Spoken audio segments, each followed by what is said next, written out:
بچ وہ سکے گا جو قلب سلیم لے کر آئے گا. یہ ابراہیم کہہ رہے ہیں اے اللہ جو قلب سلیم لے کر آئے گا وہ تیرے عذاب سے بچے گا. اللہ مجھے بھی آپ کو ہم سب کو قلب سلیم عطا فرمائے. قلب سلیم، سلیم دل، سلامتی والا دل.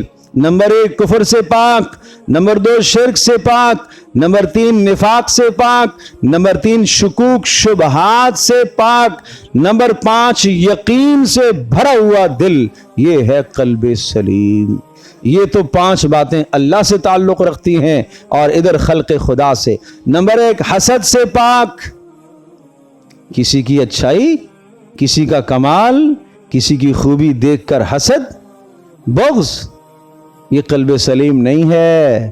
یہ قلب سلیم نہیں ہے، یہ قلب خبیث ہے، یہ قلب مریض ہے، یہ بیمار دل ہے، یہ بیمار دل ہے، یہ ناپاک دل ہے.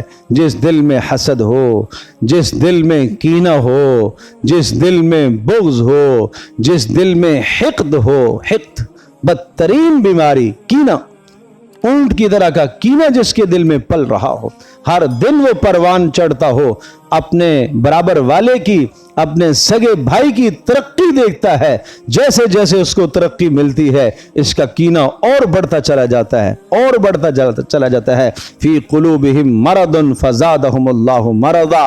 وہ منافق تھے مدینہ منورہ کے اندر، جیسے مسلمانوں کی ترقی ان کو نظر آتی تھی ان کا دل اندر سے اور کوڑتا تھا، اور دل دکھتا تھا، اور دل جلتا تھا.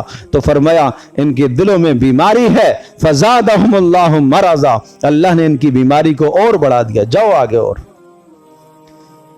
اللہ اکبر، اللہ اکبر. اپنے دل کو پاک رکھو، اپنے دل کو اپنے مسلمان بھائی کے حسد سے پاک رکھو، اپنے دل کو اپنے مسلمان بھائی کے کھوٹ سے پاک رکھو، اپنے دل کو دنیا کی گندگی محبت سے، گندی محبتوں سے اپنے دل کو پاک اور صاف رکھو.